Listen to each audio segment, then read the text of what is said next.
শোল মাছটাকে ভেজে নিলাম।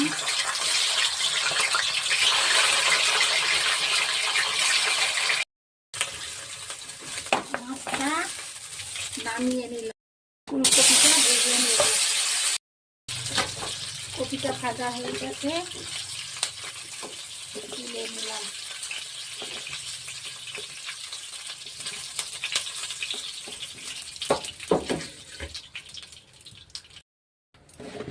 আলুটা ভেজে নেব। মশলাটা দিয়ে দিলাম জল গরম দিয়ে। 1 চামচ আদা বাটা দিয়ে দিলাম। মশলাটা কষা হয়ে এবার আমি গরম জলটা দিয়ে দিলাম। জলটা ফুটে গেছে, আমি আলুটা আর কপিটা দিয়ে দিলাম।